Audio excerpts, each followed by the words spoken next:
नून league के कायद नवाज शरीफ ने 4 साल बाद वतन वापसी पर मुल्क के बहरानों और अवाम को महंगाई, बेरोजगारी और गुर्बत से निजात दिलाने के लिए 9 निकाती एजेंडा दे दिया। 9 निकाती एजेंडे में सरकारी और इंतजामी अखराजात में कमी, आमदनी महसूलात में इजाफा, टैक्सेस के निज़ाम में बुनियादी इस्लाहात, बरामदात में इजाफे के लिए फौरी और हंगामी नौयत के इकदाम शामिल हैं।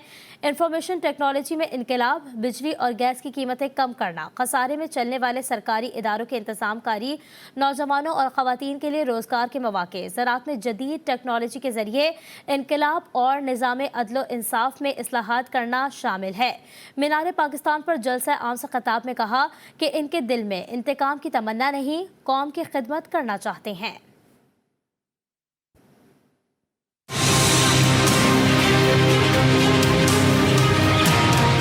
जो हर चंद सालों बाद नवाज शरीफ को उसके प्यारों से, उसकी कौम से जुदा कर देता है। इसलिए मुझे निकाला, इसलिए मेरी छुट्टी कराई, इसलिए कि जनाब नवाज शरीफ जो है वो उसने अपने बेटे से तनख्वाह नहीं ली, लिहाजा सारे वज़ारत उज़्मा से खारिज कर दिया। ये कहाँ का फैसला है यार, क्या फैसला है ये? आप पाकिस्तानी कौम को बताओ, आप इस फैसले से इत्तेफाक करते हो और फिर मुल्क का ये हाल हो गया। मुल्क आज बर्बादियों की हद तक चला गया, बर्बादियों की हद को छू कर अब वापस आएगा, इंशाल्लाह वापस आएगा, लाएंगे वापस इंशाल्लाह इसको। हम 4 सालों के बाद तकरीर कर रहा हूँ, आज 6 सालों के बाद। 2 साल तो मैं पाकिस्तान में मुकदमे भुगत रहा और मरीम में मेरे साथ। मिट्टी की मोहब्बत में हम आशुफ्ता सरों ने वो कर्ज उतारे हैं कि वाजिब ही नहीं। जिंदगी अपनी कुछ इस शक्ल से गुजरी गालिब, हम भी क्या याद करेंगे कि खुदा रखे।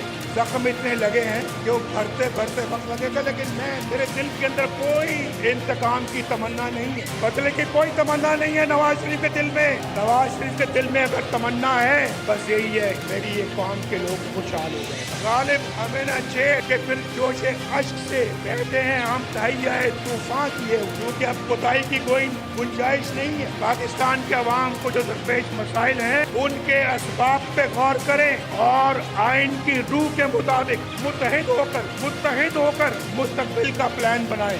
आइन पर अमल दरामद करने वाले रियासती इदारे, जमातें और रियासत के सतूनों को मिलकर काम करना होगा। सबको इकट्ठा होना पड़ेगा, वो बुनियादी मर्द दूर करना पड़ेगा जिसकी वजह से मुल्क हादसे का बार बार शिकार हो जाता है। हमें डबल स्पीड के साथ दौड़ना पड़ेगा। किस तरह से हमने हाथों में पकड़ा हुआ कशकोल तोड़ना होगा, हमेशा गली तोड़ना होगा। कश्मीर के हल के लिए भी बहुत बावकार तदबीर के साथ आगे बढ़ना होगा। हम सब मिलकर फलस्तीन की मदद करें, उनको जुल्म से बचाएं और दुनिया से अपील करते हैं कि इंसाफ से काम लो और फलस्तीन का बाइज्जत हल निकालो, उनका हक उनको वापस दिया जाए।